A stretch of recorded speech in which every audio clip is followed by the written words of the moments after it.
The Super Metal Brothers podcast is the best. Really great stuff. I was in my car listening, and I was like, there just is not a better podcast.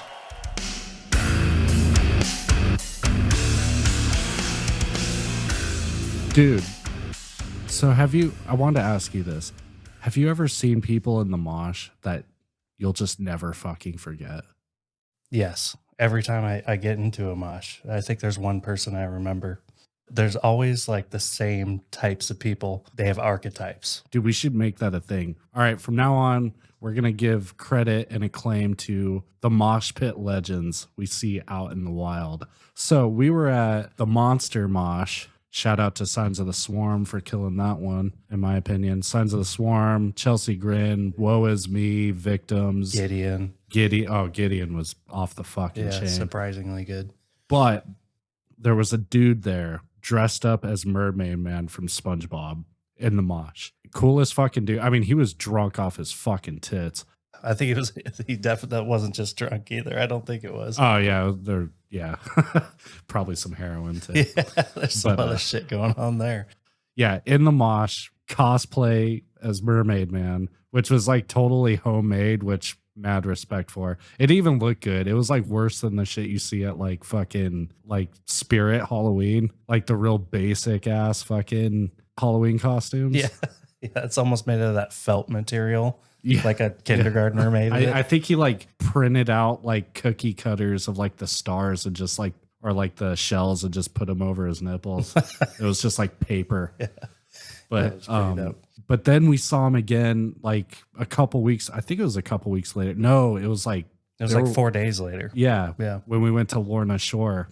But that was in Fort Worth? Where was that at? Yeah, at the Ridgely Theater. Yeah, and I saw him again. I think his name was Sean. Not to name drop, but I mean, you're forever Mermaid Man. So shout out to you fucking mosh pit legend. Yeah, mosh pit legend. Fucking getting rowdy as Mermaid Man, dude. That was fucking amazing. You got one? Yeah, what kind of what would he be? He's just I guess he's a legend, so he doesn't fall in an archetype. He's a god among the mosh pit, really. Yeah.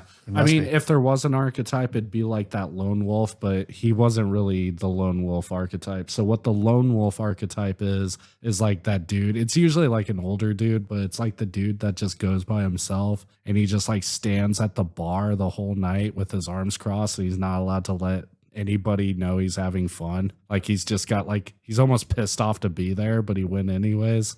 Yeah. But for him, the GHB kicked in. So he was just going the fuck at it. Yeah. For me, the legend goes up back. Shoot. I think it was 2002, maybe even 2001 in Dallas I can't even remember the name of that venue anymore.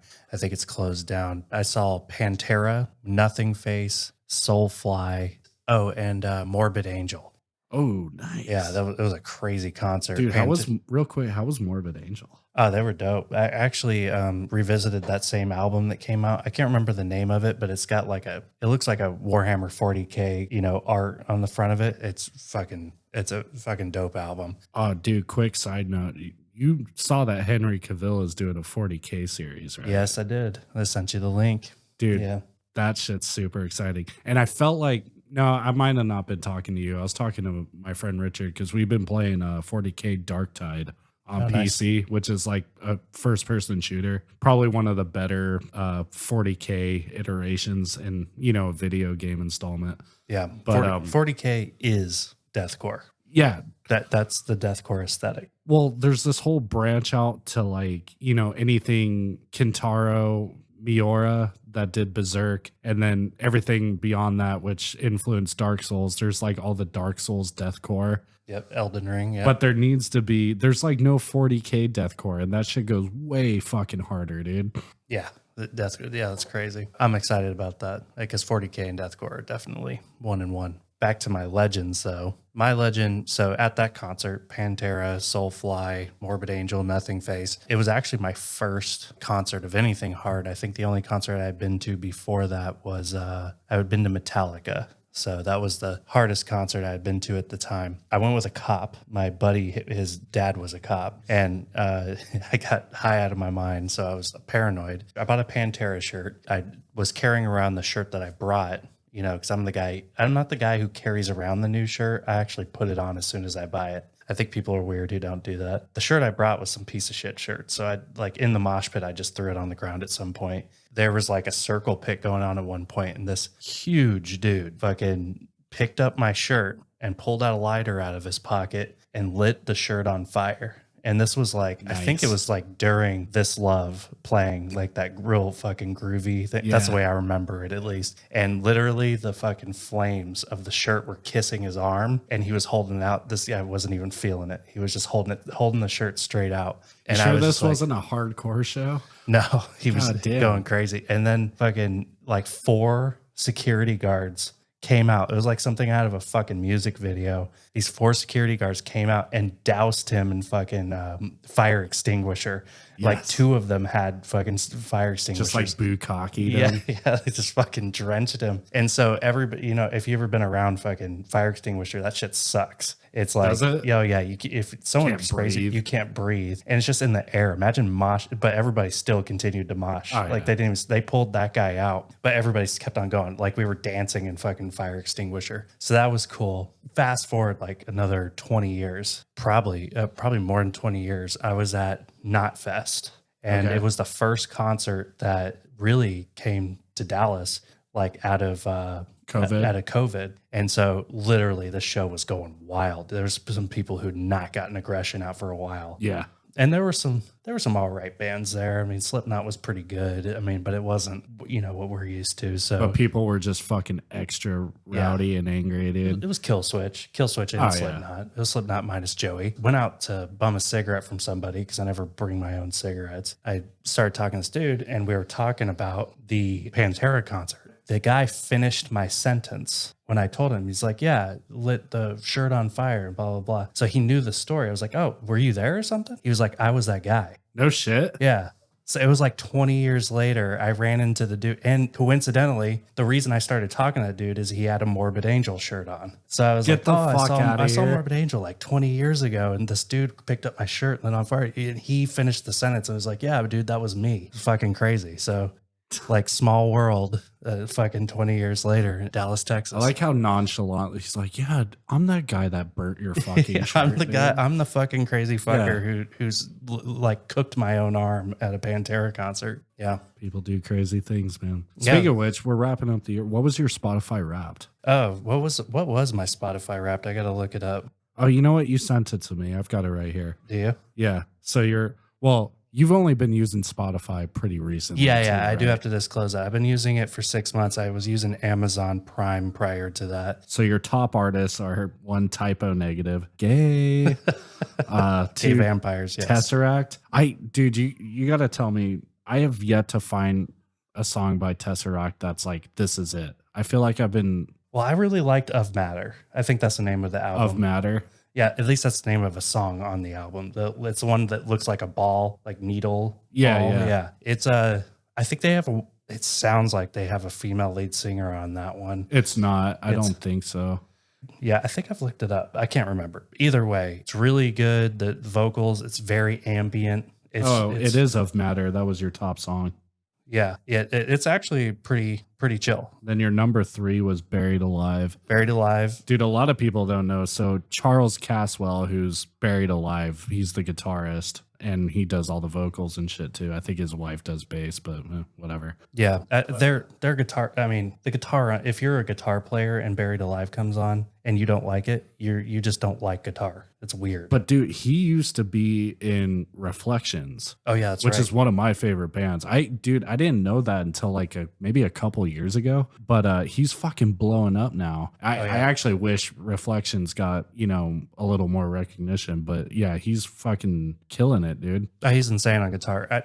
I don't. Do they even play live? I don't Buried think Alive, that can I be don't think so. replicated I live. think it's literally just a brand to sell merch at this point, dude. Yeah, it like really it's is. like trap fucking like crazy ass. It's dope though. It's something different to listen to when you need to break up the monotony, and the guitars are fucking insane.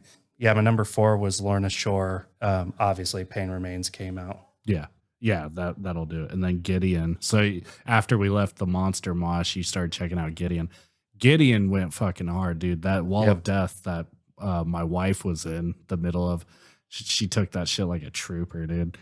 But that shit was pretty gnarly. You only got 7,754 minutes, so fairly new to the Spotify Wrapped. Yeah, next year will be a lot different, I'm sure. Yeah, I'm excited to see it then. Yeah, so my top one was Polyphia. I was on a huge fucking Polyphia kick. Even before their latest album, which was like Remember You Will Die, which was like Memento Mori like reference. Yep. And then number 2 is Volumes, because I really actually dug that Happier album. It's still different. It's still kind of poppy comparison to like Via and maybe No Sleep, but it's in a way still, they had some bangers that kind of were a return to form. There was like, because it kind of reminded me of their EP that had like Through the Trees and shit, and the original version of Intake. They had those moments on the Happier album, so I dug that. And then, yeah, number 3 was Lorna Shore. Yeah, Polyphia killed it. I don't care what anybody says. Everybody, dude, that Jet shit posting just shits all over Polyphia. I mean, they shit on everything, but dude, they shit on Polyphia hard in that. Speaking of Polyphia, we were actually at the show, So What Festival. It was in Arlington. Polyphia was there, and that was when they had like the technical difficulty shit where the drummer the metronome. I couldn't hear the metronome, and the like roadie dude had to hit him with a stick on the leg and stuff like that. And somebody on the Gent shit posting was like, "Why is it so hard? They play everything in 4/4." Yeah, you know, always some asshole. What's funny is that was also at that festival where they got the Mosh Kid. It was during the Volume set. Yep. Yeah. And that went fucking huge on TikTok too. Yeah. That was pretty cool. That So What Festival actually, so the Monster Mosh that we went to where we saw Gideon and all them, where Mermaid Man was at, that was run by, they're called Third String Entertainment, and they run pretty much everything in Dallas that's like, especially metal wise. I think they do some for like promotion and like the concerts and shit. Yeah. So shout out to them that like they put up, that's 2 shows I've been to, probably most memorable shows I've been to in years. So that they're scheduling good ones. Yeah, it's really good shit. That Signs of the Swarm was amazing at that show. Both of those were kind of festivals, even though the Monster Mosh that was on Halloween or around Halloween. Yeah, it was festival like. Yeah, because there was 2 stages going on simultaneously. It was just cool as shit. So they did them really well. Yeah, they had the main stage and kind of like the side stage, but they were in like completely different sides of the building. But it worked well. So, dude, I found this site called FeaturedX. We'll do a whole episode on it. Basically, you can go to this online site and it has a list from vocalists, guitarists, drummers, to videographers, photographers. I made a whole list, but the lead singer from Victims on there, the guitarist from Lorna Shore, Adam D'Amico, Austin Archie, the drummer from Lorna Shore is on there. It's a platform set up so you can reach out to these people. Most of them give like an upfront cost of what it would be to feature them on your track. And sometimes it varies based on whether they're going to write it themselves or you write it for them. Like, I was actually pretty surprised because like Dan Watson's on there from Enterprise Earth. Well, he was formerly Enterprise Earth. He's now in his own project, Mirelore. Like $750 to feature Dan Watson, who's one of the best vocalists in the fucking game. That's like, in my opinion. So like they're all pretty reasonable about it, but it's cool to have like that, almost like a middleman, because otherwise you got to try to reach out to like fucking managers and shit who might not even see your fucking email or just like fucking brush you off or whatever. This just gives you like a direct link to those people to be like, hey, can I fucking put you on a track? So we'll get into that one day, but I thought that was a really cool fucking discovery. I'm glad things like that exist now. Yeah, that's really cool. Didn't you say you wanted to do like a draft type thing with that? Yeah, so we're gonna do what we're gonna call the Fantasy Super Band Draft, working title. Yeah, so if you guys go to our Discord server, it's supermetalbros.podcast. We're going to have a channel in there for the Super Metal Draft. So you'll basically just pick what you think the best members for like a drummer, guitarist, vocalist, what the best like amalgam of like a super band that you can think of. If you got some interesting ones, we'll list them off on the show. So interested to see what you guys come up with. But yeah, we're going to do a whole episode on the FeaturedX and the Super Metal Draft. So look forward to that. But what I wanted to get into today was kind of a list of some of our favorite breakdowns over the years. Not a definitive one because I'd like to return and just like every now and again go back and, reminisce of those breakdowns that just make you want to whip your dick out and beat someone to death with it. I mean, that's what they normally do to me. Yeah. Yeah. Again, not a definitive list, and we'll probably do this a few times over the course of the show, but yeah, mine was, so I did all time. Yeah, me too. So, most of mine are not current. You have to forgive me there, but I think this is like, for me, the history of the breakdown, the way I heard it. I'll actually start. So the first one that I had, obviously chose 5, and probably the first breakdown that I ever fucking wanted to kill somebody to was this one. Let's see if you know what it is. Surprise me.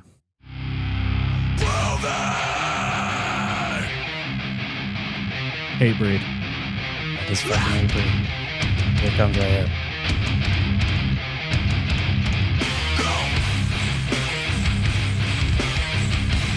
Dude, that makes me want to rip somebody's fucking face off every time I hear it. Yeah.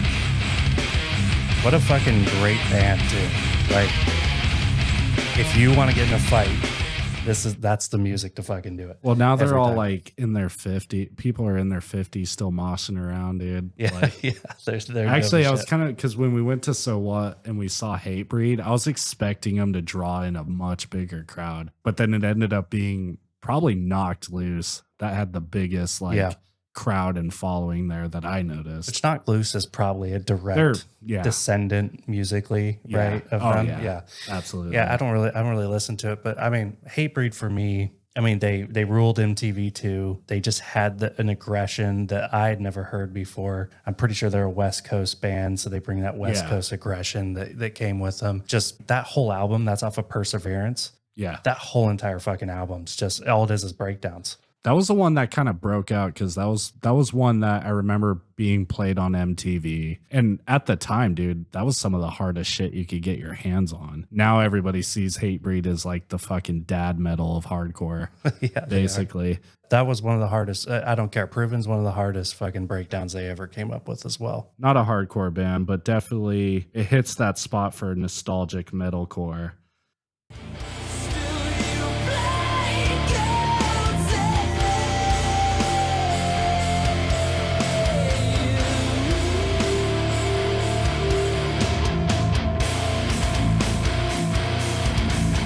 Haste the Day, White as Snow. Easily the softest song on the album with the best fucking breakdown.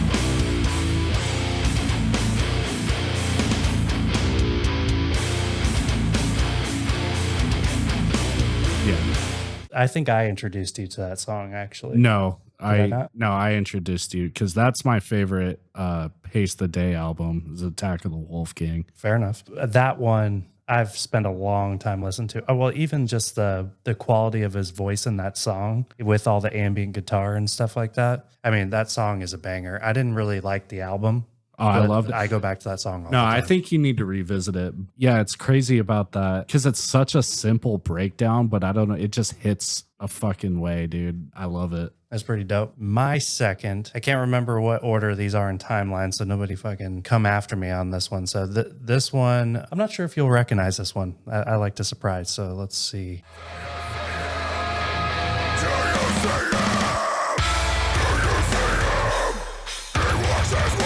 You know who that is? Fit for an Autopsy. Yep. So fucking eerie too.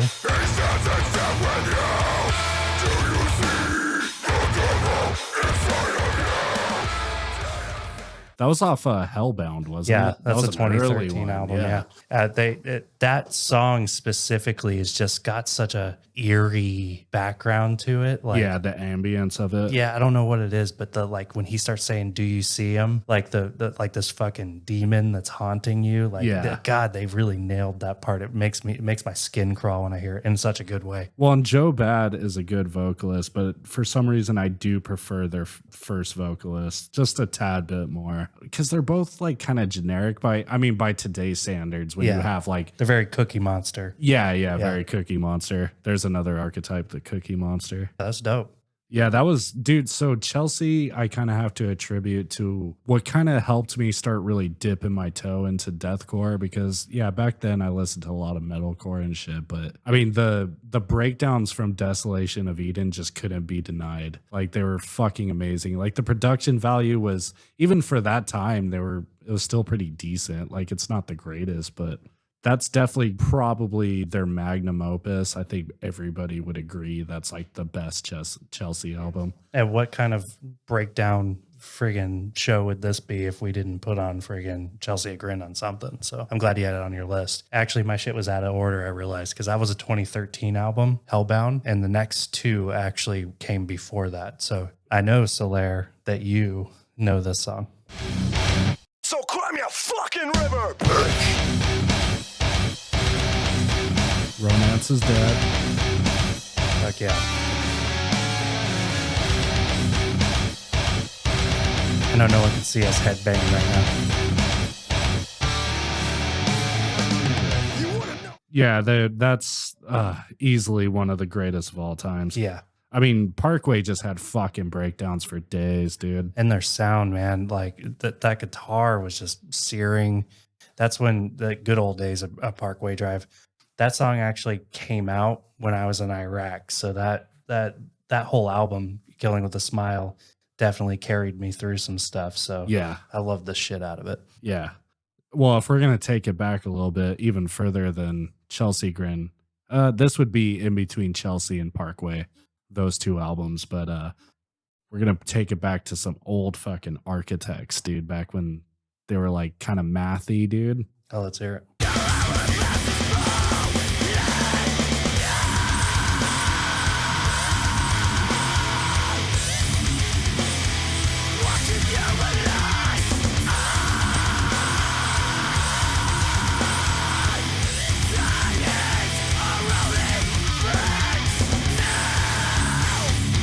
God, I mean, dude, I love all of Architects shit, but dude, the Dethroned album when they were like hardcore leaning with like the math metal in there, yeah. Dude, nothing beats it, man. I do like the later stuff, but it's two different bands. Definitely. They changed a lot over time, but I mean, that's what people love about Archetypes or Architects is they changed. They still love them. You know, they still kept true to something. It wasn't really a sellout. It was just more them doing different kind of music. Yeah. So with Architects, like they definitely changed like with every album. Like you had the two before because Sam Carter didn't come into do vocals until their second album, which I think was Ruin. I can't remember the name of the first, but they had a different vocalist. So Sam Carter comes in. That's when they're more like kind of math metal-y. Then they do Dethroned, which is like a mix of hardcore with, or no, not Dethroned, Hollow Crown, sorry. Hollow Crown was hardcore with some math metal implemented. Then they went post-hardcore, and people will fucking crucify me, but this is like actually one of my favorite albums was The Here and Now, which was like a post-hardcore album. So they softened up quite a bit. Is that the one that had like the old English A with the crown on it? No, that's Hollow Crown. The one I'm thinking of, the one I'm talking about, it had like a map like Loeb, almost like an atlas map on the front of it. I do remember that, yep. And then they did Daybreaker, which was kind of a return, more just solid metalcore album. And then after that, that's when you had the Lost Forever, Lost Together. They found that niche and they kind of kept with it for 3 solid albums, which was All Our Gods and then Holy Hell. I remember that. But then Tom passed away, who was like the main writer of all their music. He was the guitarist and he wrote pretty much everything. There's definitely bits and pieces of him in Holy Hell that were kind of, because I'm sure like how you noodle and you have like this bank of riffs and ideas that you're fucking around with. Yep. I'm sure he had a bunch of that left over. So that's what they used as the foundation for Holy Hell. This is me assuming, of course. But then after that, like you just saw a real sharp decline in like their writing skills, the musical composition and all those things. And I kind of hate to see it because I loved Architects, but yeah, it just won't ever be the same without Tom in it. Yeah, I know they were definitely your shit for a long time. So yeah, that was my quick tangent, but yeah, they kind of sold out a little bit with this latest album. I actually have a very good gaydar for when fucking bands freaking decide to sell out, because I'm gonna admit it, I don't care if you don't like it. I liked Spirit Box and I have not listened to their new album, and I know that I'm just going to refuse to. Just like Parkway Drive, I'm not even going to listen to their latest album. And you know what? I haven't even listened to their last like 3 albums, if I'm being honest, even though they were one of my favorite bands at one time. Yeah, well, the thing with Spirit Box was like I liked Eternal Blue, but it was definitely mid compared to like all the EP shit they had released previously. Definitely. When they were more like progressive, like that's when their best sound was, I think. They were just the golden band too. They were getting recognition beyond just because of Courtney and all that. It was kind of wild to see, dude, how like, because they really didn't have like a whole lot of, songs and shit.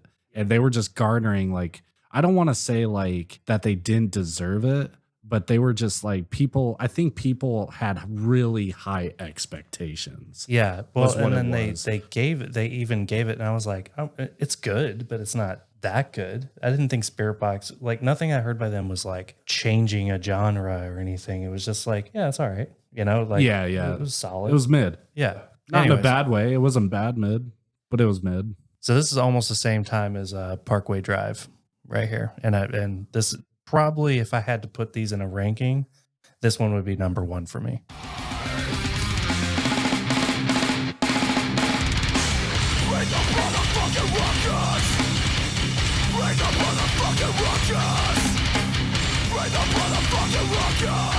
I love fight breakdowns, man. As blood runs black, baby. I mean, Angel Maker just did a cover of that song too. I don't know how recently that was, but it shows up on my Spotify. Pretty recently. I don't know. I don't like it as much, dude. I like the older version. It was raw. It was fucking, I mean, that whole album was just littered with fucking face melting breakdowns, dude. The availability of guitar plugins, Neural DSP, for example, or Tone Hub. People are now, instead of recording on an amp, miking the amp and all that shit, they're actually just recording straight DI, and then they're, putting amp sims on top of it. I feel like that album there, that was not recorded with an amp sim. That was fucking guitar mic'd. That was in a room, and you can hear the room in it. So, and I think today there's a reason that people went to amp sims. It's almost impossible, especially at home, to get the right spot, know how to mic and all that shit. So now we get more music because people are able to amp sim and do, your pre-programmed drums and all that shit. Yeah. But also we lost some fidelity. And that example, that guitar and that riff is so fucking brutal, dude. And that is straight up a mic'd amp. Yeah, there was something to it, man, back then when they just had those raw recordings, because when it's just overproduced, because this is kind of my gripe with like things like Brand of Sacrifice. It sounds great. It's just too over the top, with production value sometimes. So I think I would like to start seeing more bands just embracing the raw recordings that we used to have, like early, like Poison the Well, fucking From Autumn to Ashes. Yeah, From Autumn to Ashes, dude. Yeah, those were always the best, dude, in my opinion. Off the floor shit. Yeah, definitely. So here's my next one. I'm not afraid to die. I'm afraid I'll survive and afterwards you'll suffer. I'm not afraid to die. I'm afraid I'll survive and afterwards you'll suffer. Oh, I love the ambient guitars. I'm a sucker. Dude, and not only that, but the fucking hook of that song. Like, I'm not afraid to die. I'm afraid I'll survive and have to watch you suffer. Ooh, yeah, dude, that shit just fucking hits and sends chills up my spine, dude. Because, like, if you actually, who recorded that, because they did a split EP with the Acacia String and Fit for an Autopsy. And the guitarist of Fit is actually the one that recorded that song for them, like, and mastered it. And that's why it has kind of that, like, almost like a similar guitar tone to Fit for an Autopsy. So the EP is called Depression Session, and it was Thy Art. And actually Thy Art in that same one, because they all did a cover song too. And Thy Art Is Murder did fucking Du Hast by Rammstein, which fucking, it was amazing. But I need to listen to that because I haven't heard that one. Yeah. Thy Art is Murder is just straight up fucking caveman fucking breakdowns, dude. So Love it. Thy Art made this list for me, and it ended up getting bumped off. It was a Pure Strain of Hate got put on mine, definitely. But the reason it fell off is because the part that I love about that kind of isn't a breakdown. I've noticed that when I was kind of picking mine too. I was like, it's not really a breakdown, but I love it. Yeah. That was one of the ones that I didn't choose was actually an Enterprise Earth song. Yeah, I'll probably, we can check out those songs too. It's not, we've got fucking time. I was listening to it. I was like, it has this awesome sweeping moment in it that you would fucking love. But I was like, it's not really a breakdown though. Yeah. Oh, we could do like top 10 solos one day too, I'm sure. Yeah. So I got one more, I think. All right. So mine is, you just talked a little shit about this band, but I love them. I love this song by them. I'll just play it.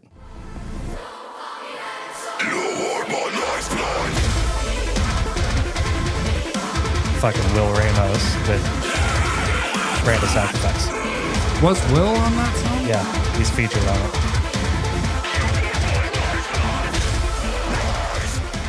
When those little boys start singing, you know some shit's about to go down. Dude, and don't get me wrong. I mean, I criticize bands for all sorts of shit, but Brand of Sacrifice is still killing it. Yeah. Again, I'll stand by that. I wasn't really feeling the latest single that they released, but the breakdown in it was still goes hard as fuck. Yeah. So was that your last one? Yeah, that was my last one, the Brand of Sacrifice. That was a good pick, dude. Yeah, fucking Lifeblood, man. I like the one before it, but more their first album, because that one was more slam.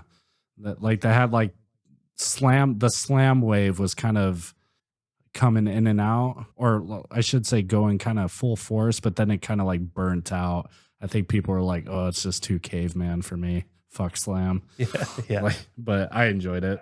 Well, slam and grindcore are kind of the same, aren't they? Yeah, I think. Well, again, the purists will come out and fucking crucify us. Someone gonna fuck me in the ass over this. The porno grind. Yeah, porno grind. Yeah. Let me cue up this last one. This one is definitely one of my all-time favorites, dude. And it's a band that broke up a while back. I wish they'd get back together, but I think you'll enjoy this.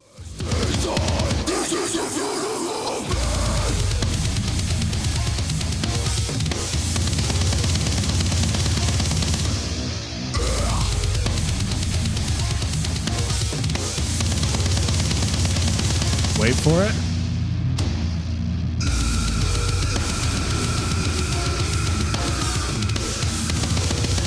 That was a Weekend at Bernie's moment. Yeah. It's my signature move.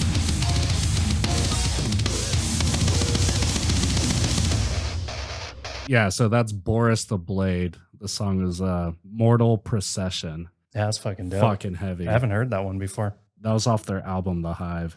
But I do want to go back, since we just have a little bit of time. I do want to show you that Enterprise Earth song I was talking about. For me, a breakdown, it's a slower, usually version of a riff that was already played. It's broken down, usually in the bridge. Has to have some kind of lead in. It doesn't have to be, snare bombs, but it has to be like something like a snare bomb that just like explodes when you do it. And it has to make me want to tear someone's face off. It can have all those elements, and I could just be like, that doesn't make me want to tear someone's face off, so that's not a breakdown. Well, and I think people have like kind of different ideas, or like, because a lot of people, or what's more popular now is like people like, where it's like really, it gets real slow. And then there's like the fucking China hit where it's just like, ding, ting, yeah, John. Like, I like the more groovy rhythmic breakdowns that are like machine gun rhythm, fucking da da da da da da da da da. Yeah. Those are my favorite personally. But yeah, I'm going to show you this sweep on, this was off their first album of Enterprise Earth called Hollow Face.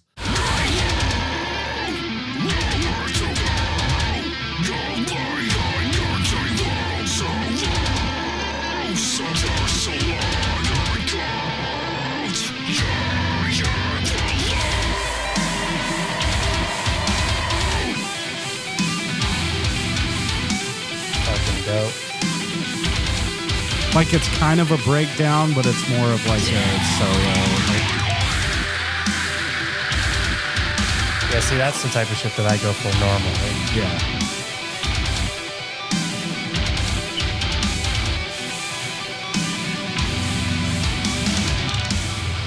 Yeah, it kind of reminds me, like same style of that False Hydra Behive. Yeah. It's kind of the same thing, like just fucking crazy fast guitar, sweep picking over chugs, man. That's you get me every time with that. Yeah, absolutely.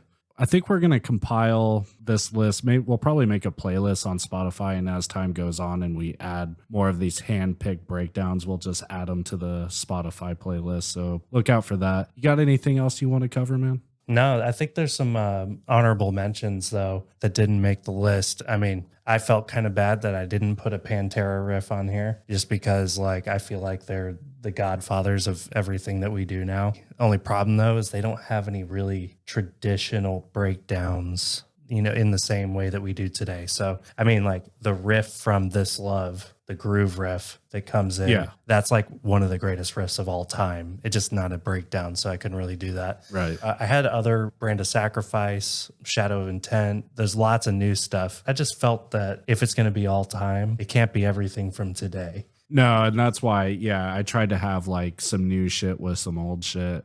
And I'd like to do that every time. That's why, like, again, I wouldn't like to make it a definitive list. Yeah, now, fair enough. at the end, towards the end of the years, we can do like the best breakdowns of the year type thing. You know what I mean? And have a list with that way. And those will probably go into the of all time playlist if we do it that way. I say every now and again, we just handpick some fucking breakdowns, some tasty, crunchy fucking breakdowns for everybody to fucking go ham on, dude. Because maybe they haven't heard some of that shit. Like the Haste the Day, the Attack of the Wolf King, dude. Like, I mean, it's an older metalcore now, but it's so many fucking breakdowns in it because I just re-listened to it the other day and it really fucking holds up as a metalcore album, dude, especially with the breakdowns. But metalcore was harder back then, in my opinion, too. No, like if you listen to like that, like Killing with a Smile or Horizons, August Burns Red, Constellations, probably one of the, in my opinion, that time, you take 5-year window right there. That was probably the greatest album of that 5-year window. Oh, that was the fucking golden age of metalcore, in my opinion, because like it's kind of gotten more poppy. Yeah, like there's a lot more of that, you know, like AFI high fucking. You know, nasally fucking, it's you become really saturated with those cleans. I'm just not digging it, but there are like some decent ones like The Boundaries and shit. Like, but I'd like to see. I thought Misery Signals was gonna have way more influence than they did at this juncture. You know what I mean? I mean that was it. The Magnum Hearts. I can't. It was a long name of that album. Of Malice and the Magnum Heart. That one was pulled me into some harder shit. And then they had Mirrors after that, which is a fucking great album. They had the one with that looked like rain or whatever. Controller. That album was fucking great. They were actually a really great band. Yeah, cool. I think that wraps up the breakdown segment. Yeah, if you guys like what you hear, don't forget to like and subscribe on YouTube. Also, check us out on Spotify. We'll be on SoundCloud, Apple Music. Again, we have our own Discord server, supermetalbros.podcast. So check us out. Hope to see you. Later.